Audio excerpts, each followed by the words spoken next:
Hai sobat produktif, pernah nggak sih kamu tuh mau ngerjain tugas, tapi tiba-tiba pas lihat HP nih, HP kamu tuh kayak bilang gini, ayo dong buka aku bentar, semenit aja. Terus dalam pikiranmu, kamu mikir gini, nggak apa-apa deh, cuma semenit doang kok. Akhirnya kamu ambil HP nih, terus buka Instagram bentar, terus scroll TikTok dikit, terus ketawa nggak kak deh lihat video kucing lucu jatuh. Nah, tanpa kita sadari nih, 1 menit, 2 menit, setengah jam, bahkan hampir 2 jam nih berlalu dan ya tugas kita masih ada di atas meja, belum tersentuh.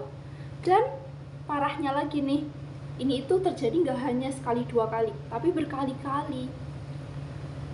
Aku jadi mikir, ini aku males atau emang lebih dalam dari ini aku nggak mau ngerjain tugas. Nah, dari situ pun aku mulai cari tahu nih, sebenarnya malas itu datang dari mana sih? Apa aku kurang motivasi atau memang udah bawaan? Dan ternyata jawabannya nggak sesederhana itu. Yuk kita bahas lebih lanjut. Mengapa kita bisa merasakan rasa malas?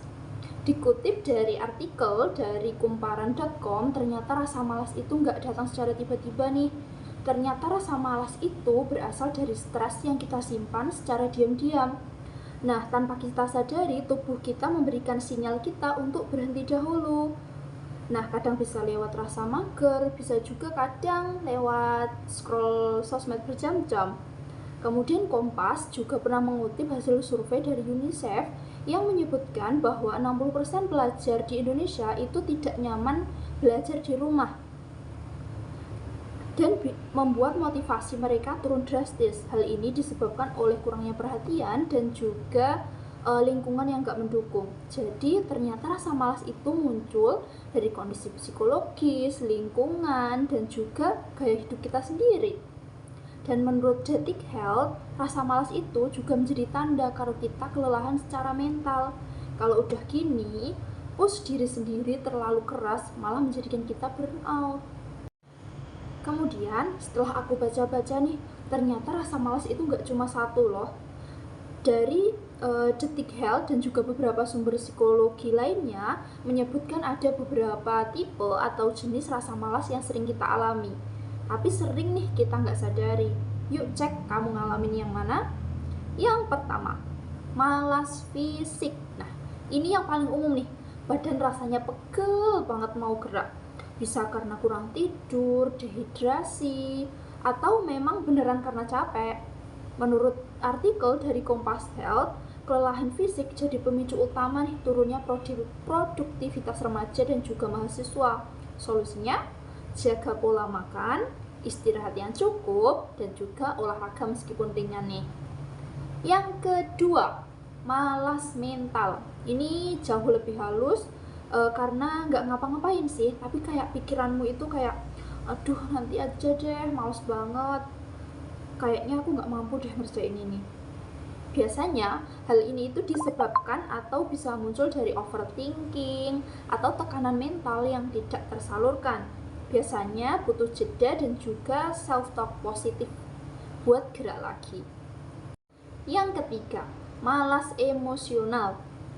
Ini muncul ketika kamu lagi nggak stabil secara emosional, misalnya habis kecewa, sakit hati, atau bisa juga merasa nggak dihargai nih. Akhirnya kamu kehilangan semangat, dan ini yang sering bikin kita jadi over scroll sosmed buat jadi pelarian dari kenyataan.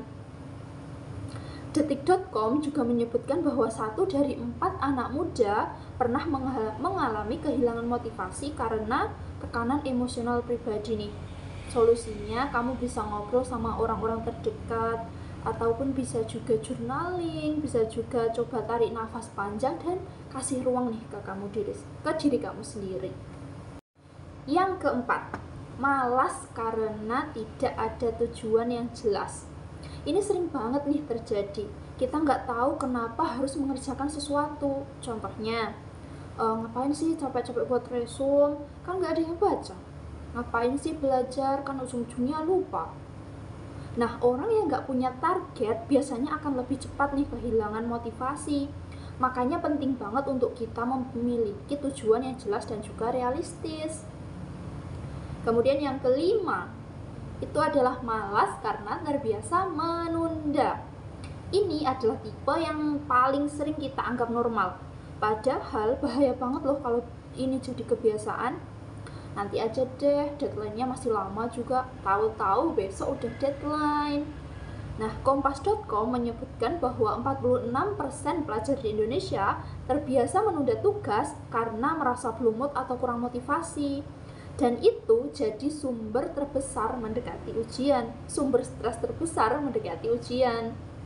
Nah, sekarang jujur ya, kamu paling sering ngalamin yang mana nih? Coba tulis di kolom komentar, aku tipe malas nomor. Karena dengan kenal jenis tipe malas kita jadi tahu nih cara terbaik untuk mengatasinya. Selanjutnya adalah cara mengatasi rasa malas. Nah, setelah kita tahu nih penyebab dan juga tipe malas yang kita punya, selanjutnya adalah cara untuk kita melawan rasa malas tersebut. Yang pertama adalah kenali pola malasmu sendiri. Nah, detik.com menyarankan kita untuk mengenali kapan rasa malas kita muncul. Misalnya, apakah kamu malas tiap mau bangun tidur atau tiap mau ngerjain tugas tertentu? Nah, kalau kamu udah tahu polanya, kita bisa menyusun strategi nih. Contohnya pas aku tahu kalau aku itu sering banget kegoda buat buka HP pas ngerjain tugas. Nah, aku menyusun strategi menggunakan strategi Pomodoro. Jadi 25 menit aku ngerjain tugas, 5 menit untuk istirahat. Nah, pola ini dilakukan secara berlanjut untuk mengurangi rasa malas yang ada. Yang kedua, buat tujuan mini. Menurut artikel Kumparan, otak kita akan lebih semangat kalau kita punya target kecil untuk cepat dicapai nih. Jadi jangan langsung bilang, aku harus selesaikan skripsi hari ini. Lebih baik kamu bilang gini, aku akan mengetik 1 halaman dalam waktu 30 menit.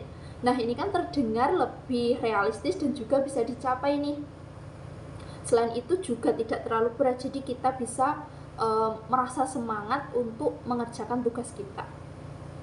Yang ketiga, atur lingkungan. Nah, lingkungan ini tuh punya peran ataupun kontribusi yang besar banget. Kompas.com pernah menulis bahwa suasana belajar yang bising, berantakan, atau nggak nyaman akan lebih mudah membuat otak atau pikiran kita itu jadi kehilangan fokus. Jadi, aku mulai dari hal kecil biasanya. Contohnya merapikan meja belajar, ataupun nyalain musik instrumental, dan juga yang paling penting nih, matikan notifikasi handphone. Yang keempat, istirahat yang cukup dan juga bijak.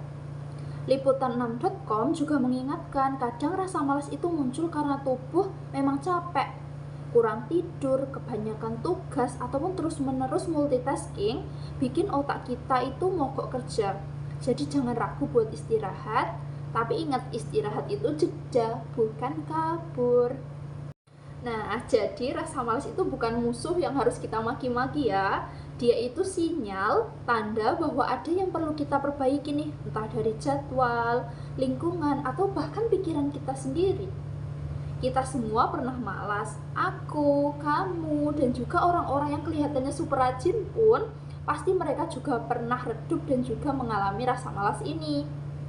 Tapi yang paling penting adalah jangan biarkan rasa malas itu menang terus. Sedikit demi sedikit kita harus bisa mulai menang dari hari ini, mulai dari langkah kecil, karena produktivitas itu bukan soal seberapa cepat kamu lari, tapi seberapa konsisten kamu jalan. Aku Bella, dan ini adalah cerita kecilku tentang rasa malas. Kamu relate gak nih dengan cerita ini? Jangan lupa tinggalkan komentar ya. Sampai jumpa di video berikutnya. Dan ingat ya teman-teman, malas itu manusiawi, tapi bangkit itu adalah pilihan. Goodbye.